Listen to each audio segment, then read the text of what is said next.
नमस्कार दर्शक बंधु मु दिव्य आपण मानक स्वागत जनाऊँगी सुभद्रा योजनार आउ गोटे नुआ भिडियो को। दर्शक बंधु सुभद्रा योजना को नहीं आसिला आउ एक बड़ अपडेट।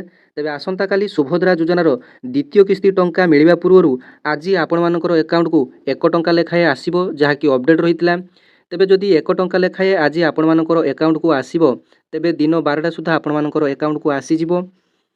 तेबे यही 1 टंका आसिले आपण माने जानिबे जे आपण मानकर अकाउंट रे सब किछि ठीक अछि, जे आपण मानकर डीबीटी ठीक अछि, एनपीसीआई ठीक अछि एवं केवाईसी मध्ये ठीक अछि। तेबे आसंता काली टंका पाइबारे आउ किछि असुविधा हेबो नाही। जदि आपण मानकर अकाउंट को आज 1 टंका न आसिला तेबे मध्ये आपण माने काली टंका निश्चिंत भाव में पाइबे। जदि आपण माने प्रथम किस्ती रे टंका पाइचंती एवं द्वितीय किस्ती टंका पाई अपेक्षा करिसंती तेबे निश्चिंत भाव में आपण मानकु टंका मिलिबो। तेबे को मानकु काली टंका मिलिबो नाही मध्ये ए वीडियो माध्यम रे आलोचना करिबा।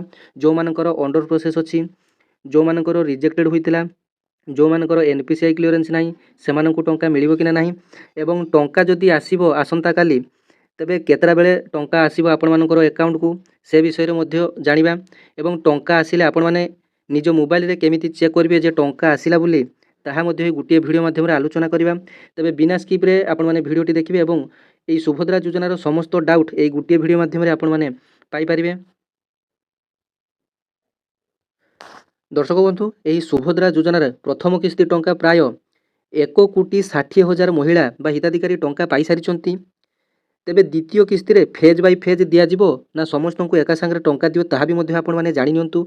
कारण प्रथम किस्ती टंका बेले आपण माने एका संगे अप्लाई करी मध्ये घरे जदि सासु बहु मध्ये एका संगे अप्लाई करथिले सासुर मिलिथिला तो बहुर मिलि नथिला, बहुर मिलिथिला तो सासुर मिलि नथिला। तेबे एही द्वितीय किस्ती टंका रे आपण माननकु एका संगे समस्त को मिलिबो अर्थात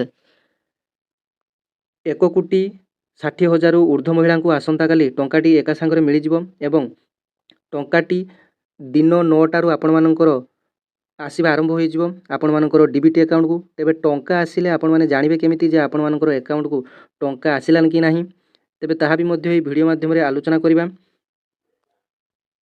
तेबे आसंता काली टंका पाइबा पूर्वरु आपण माने एई सुभद्रा योजनार मूल वेबसाइट को आपण माने आज विजिट करंतु एवं विजिट करी देखंतु बैंक अकाउंट सचल किंबा अपडेट आवश्यक तालिका एठारे आपण माने क्लिक करंतु एवं कहार बैंक अकाउंट रे किछि प्रॉब्लम जदि रही थाए आपण मानकु सही तालिका रे जदि नाम अछि तेबे आज आपण मानकु पई शेष सुযোগ रहिछि बैंक जाई आपण माने एही सब काम करि नियंतु। तेबे देखंतु प्रथमे एनपीसीआई रिजेक्शन तालिका रे जिलाटी को आपण माने चयन कर नेबे, तापरे आपण मानकर ब्लॉक टी को मध्ये चयन कर नेबे, तापरे जिलाटी को मध्ये आपण माने चयन कर नेबे, तापरे देखंतु ऑप्शन रे आपण माने क्लिक कर नेबे। देखंतु एठारे आपण मानकर गोटे पीडीएफ टी रहिछि एनपीसीआई विफल तालिका। तेबे से एनपीसीआई विफल तालिका रे आपण माने क्लिक कर नेबे। जेतबे एनपीसीआई विफल तालिका रे आपण माने क्लिक करचंती देखंतु एठारे विलेज रो नाम, application ID, name, father husband name, NPCI status देखंतु एबे भी मध्ये बहु जनकर एनपीसीआई स्टेटस रे अर्थात आधार कार्ड रे मोबाइल नंबर लिंक नाही एवं बैंक पासबुक रे मध्ये आधार कार्ड एवं मोबाइल नंबर मध्ये लिंक नाही। एठारे संपूर्ण आपण माने लेखा जायछि देखि पारुथुए Aadhaar number is not available, Aadhaar number is not available आपण माने एठारे देखि पारुथुए। तेबे एमानकु टंका मिलिबो नाही आसंता काली। तेबे आपण माने एमिति एनपीसीआई रिजेक्शन लिस्ट को प्रथमे चेक कर नियंतु काले आपण मानकर नाटी भूल वशत रहि जाइथिबो। तेबे आपण मानकु बैंक जाई एनपीसीआई क्लियर करिया पई पड़िबो नचेत आपण मानकु काली टंका मिलिबो नाही। तेबे जो मानकर सुभद्रा योजनार स्टेटस टी अंडर प्रोसेस लेखा आसुची बा एप्रूव होई नाही सेमानकु हुए तो आसंता काली टंका मिलिबो नाही। सेमानकु राखी पूर्णमी रे जेतेबेले थर्ड फेज टंका टी दिया जिवो सेतेबेले एका संगरे 15,000 टंका दिया जिवो। तेबे आसंता काली को मानकु टंका मिलिबो नाही आपण माने आउ थरे जानि नियंतु जे जो मानकर अंडर प्रोसेस अछि, जो मानकर फॉर्म रिजेक्टेड होइतिला, जो मानकर ऑप्ट आउट रो ऑप्ट इन करिथिले तेबे सेमानकु आसंता काली टंका मिलिबो नाही। सेमानकु तृतीय पर्याय रे 15,000 टंका एका बेले मिलिबो राखी पूर्णमी रे। तेबे टंका पाइले आपण मानकर कोउ अकाउंट को सर्वप्रथमे जिवो एवं केतरा सुधा आपण मानकर अकाउंट रे टंकाटी डिपोजिट हबो ताहा मध्ये जानि नियंतु। देखंतु आसंता काली टंकाटी आपण मानकर अकाउंट को 9 ରୁ 10ଟା सुधा आपण मानकर अकाउंट रे क्रेडिट हेइ जिवो एवं प्रायतः 1 कोटी रु अधिक महिला को एका संगे टंकाटी काली प्रदान करा जिवो जहा किछि उपमुख्यमंत्री प्रभाती परिडा सूचना दैचंती। ଏବଂ ଟଙ୍କା ପାଇଲେ ଆପଣମାନେ କେମିତି ଚେକ୍ କରିବେ ଯେ ଆପଣମାନଙ୍କର କେଉଁ ଆକାଉଣ୍ଟକୁ ଟଙ୍କାଟି ଗଲା। ଆପଣମାନଙ୍କର ତ 2ରୁ ଅଧିକ ଆକାଉଣ୍ଟ ରହିଛି, ତେବେ କେଉଁ ଆକାଉଣ୍ଟକୁ ଟଙ୍କା ଗଲା ଆପଣମାନେ କେମିତି ଜାଣିବେ? ଦେଖନ୍ତୁ, ଆପଣମାନେ ଯେତେବେଳେ ସୁଭଦ୍ରା ଯୋଜନାର ଅଫିସିଆଲ ୱେବସାଇଟ୍କୁ ଭିଜିଟ୍ କରୁଛନ୍ତି, ସେତେବେଳେ ଗୋଟିଏ ରହିଛି ଆବେଦନ ସ୍ଥିତି। ତେବେ ସେହି ଆବେଦନ ସ୍ଥିତି ଉପରେ ଆପଣମାନେ ଯଦି କ୍ଲିକ୍ କରିବେ, ଏଇଠାରେ ଆପଣମାନଙ୍କୁ ପ୍ରଥମେ ଆଧାର ନମ୍ବରଟି ଦେବା ପାଇଁ ପଡ଼ିବ। ତାପରେ ଏଠାରେ ଆପଣମାନଙ୍କୁ OTPଟି ଦେବା ପାଇଁ ପଡ଼ିବ। ତେବେ ଆସନ୍ତୁ ଆପଣମାନଙ୍କୁ ଏକ ଡେମୋ ଭିଡ଼ିଓ ଦେଖେଇ ଯେ କେମିତି ଭାବରେ ଆପଣମାନେ ଚେକ୍ କରିବେ ଏବଂ କେଉଁ ଆକାଉଣ୍ଟକୁ ଟଙ୍କା ଆସିଛି ମଧ୍ୟ ତାହା ଜାଣିପାରିବେ। ଆସନ୍ତୁ ଆପଣମାନଙ୍କୁ ଏକ ଡେମୋ ଭିଡ଼ିଓ ସାହାଯ୍ୟରେ ବୁଝାଉଛି। ତେବେ ଦେଖନ୍ତୁ, ଆପଣମାନଙ୍କର ଯଦି EKYC ସ୍ଥିତି କମ୍ପ୍ଲିଟେଡ୍ ଅଛି, EKYC ପ୍ରକାର ଯଦି ବାୟୋମେଟ୍ରିକ୍ ଅଛି, ସ୍ୱୀକୃତି ସ୍ଥିତିରେ ଯଦି ଆପ୍ରୁଭ୍ ଅଛି, ଆପଣମାନେ ଟଙ୍କା ପାଇବାରେ କେହି ରୋକିପାରିବେ ନାହିଁ। ଆପଣମାନେ ନିଶ୍ଚିତ ଭାବରେ କାଲି 5,000 ଟଙ୍କା ଲେଖାଏଁ ପାଇବେ। ଏବଂ ପେମେଣ୍ଟ ସ୍ଥିତିରେ ଯଦି ଆପଣମାନଙ୍କର ସକ୍ସେସଫୁଲି ଡିଷ୍ଟ୍ରିବ୍ୟୁଟ୍ ଲେଖା ଅଛି ଏବଂ ସବୁଠାରୁ ଖୁସିର କଥା ଯେ ଆପଣମାନଙ୍କର କେଉଁ ବ୍ୟାଙ୍କ ଆକାଉଣ୍ଟକୁ ଟଙ୍କା ଯାଉଛି ତାହା ମଧ୍ୟ ଆପଣମାନେ ଜାଣିପାରୁଛନ୍ତି, ଯାହାକି ଏଠାରେ ଲେଖାଯାଇଛି। ଦେଖନ୍ତୁ, ଓଡ଼ିଶା ଗ୍ରାମ୍ୟ ବ୍ୟାଙ୍କକୁ ଏ ମହିଳା ଜଣଙ୍କର ବା ହିତାଧିକାରୀ ଜଣଙ୍କର ଓଡ଼ିଶା ଗ୍ରାମ୍ୟ ବ୍ୟାଙ୍କକୁ ଟଙ୍କା ଯାଇଛି, ସେ ମଧ୍ୟ ଜାଣିପାରୁଛନ୍ତି। ଏବଂ ବ୍ୟାଙ୍କର ଆକାଉଣ୍ଟ ନମ୍ବର ମଧ୍ୟ ଏଠାରେ ଲେଖାଯାଇଛି ଏବଂ ପେମେଣ୍ଟ ତାରିଖ ମଧ୍ୟ ଲେଖାଯାଇଛି।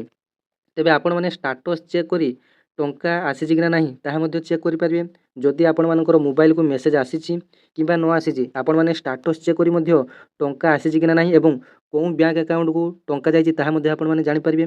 ଯଦି ଆପଣମାନଙ୍କର 3ରୁ 4ଟି ଆକାଉଣ୍ଟ ଥାଏ, ଆପଣମାନେ କନଫ୍ୟୁଜ୍ରେ ରହୁଛନ୍ତି ଯେ କେଉଁ ଆକାଉଣ୍ଟକୁ ଆପଣମାନଙ୍କର ଟଙ୍କାଟି ଯାଇଛି, ମେସେଜ୍ ମଧ୍ୟ ଆସିନାହିଁ, ତେବେ ଆପଣମାନେ ଷ୍ଟାଟସ୍ଟି ଚେକ୍ କରିନେବେ ଏବଂ ଷ୍ଟାଟସ୍ରେ ଆପଣମାନଙ୍କର କେଉଁ ଆକାଉଣ୍ଟକୁ ଟଙ୍କା ଆସିଲା କି ନାହିଁ ଆପଣମାନେ ସବିଶେଷ ତଥ୍ୟ ପାଇପାରିବେ। ତେବେ ଯେଉଁମାନଙ୍କର ସୁଭଦ୍ରା ଫର୍ମଟି ରିଜେକ୍ଟେଡ୍ ହୋଇଛି, ତେବେ ସେମାନଙ୍କର କଥା ସରକାର ଭୁଲି ଯାଇଛନ୍ତି। ତେବେ ପ୍ରାୟତଃ 50,000ରୁ ଅଧିକ ଲୋକଙ୍କର ଏହି ସୁଭଦ୍ରା ଫର୍ମଟି ରିଜେକ୍ଟେଡ୍ ହୋଇଥିଲା। ତେବେ ଯେଉଁମାନଙ୍କର ରିଜେକ୍ଟେଡ୍ ହୋଇଥିଲା ବିଭିନ୍ନ କାରଣ ପାଇଁ, କାହାର 4 ଚକିଆ ଯାନ, କାହାର 5 ଏକର ଜମି ପାଇଁ, କାହାର ଘର ସରକାରୀ ଚାକିରିଆ, ପେନ୍ସନ୍ କିମ୍ବା ସ୍କଲାରସିପ୍ ପାଉଥିଲେ, ଏମିତି କାରଣ ଦର୍ଶାଇ ସରକାର କଟି ଦେଇଥିଲେ। ତେବେ ସେମାନଙ୍କ ଘରକୁ ଏତେ ପର୍ଯ୍ୟନ୍ତ ନା ଅଙ୍ଗନବାଡ଼ି ଦିଦି ଗଲେ ନା ସରକାରଙ୍କ ତରଫରୁ କୌଣସି ପ୍ରତିନିଧି ଗଲେ ଯାଞ୍ଚ କରିବା ପାଇଁ ବା ଫିଲ୍ଡ ଭେରିଫିକେସନ୍ ପାଇଁ। ତେବେ ସେମାନଙ୍କ କଥା ସମ୍ପୂର୍ଣ୍ଣ ଭାବରେ ସରକାର ଭୁଲିଗଲେ। ତେବେ ଆପଣମାନଙ୍କ ପାଇଁ ଗୋଟିଏ ହିଁ ବାଟ ଅଛି। ଆପଣମାନେ ନିକଟସ୍ଥ BDO ଅଫିସକୁ ଯାଆନ୍ତୁ ଏବଂ ଆପଣମାନେ ଏକ ଲିଖିତ ବା ଦରଖାସ୍ତଟିଏ ଦିଅନ୍ତୁ ଯଦି ଆପଣମାନେ ଯୋଗ୍ୟ। ତେବେ ଆପଣମାନେ ଯେମିତି ଦରଖାସ୍ତ ଲେଖନ୍ତି ସେମିତି ଦରଖାସ୍ତ ଲେଖି ଆପଣମାନେ ସୁଭଦ୍ରା ନମ୍ବର ମଧ୍ୟ ସେଥିରେ ପକାଇବେ ଏବଂ କେବେ ଆପ୍ଲାଏ କରିଥିଲେ ମଧ୍ୟ ଡିଟେଲ୍ସ ଓଡ଼ିଆରେ ଆପଣମାନେ ଲେଖି BDO ଅଫିସରେ ଆପଣମାନେ ପୈଠ କରନ୍ତୁ। ହୁଏତ ଆପଣମାନେ ତୃତୀୟ କିସ୍ତିରେ ନିହାତି ଭାବରେ ଆପଣମାନେ ଟଙ୍କା ପାଇବେ।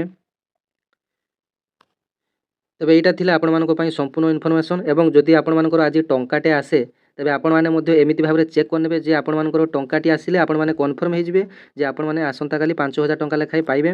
ତେବେ ଭିଡ଼ିଓଟି ଭଲ ଲାଗିଲେ ଅନ୍ୟମାନଙ୍କୁ ସେୟାର କରିଦେବେ। ଧନ୍ୟବାଦ। ଜୟ ଜଗନ୍ନାଥ।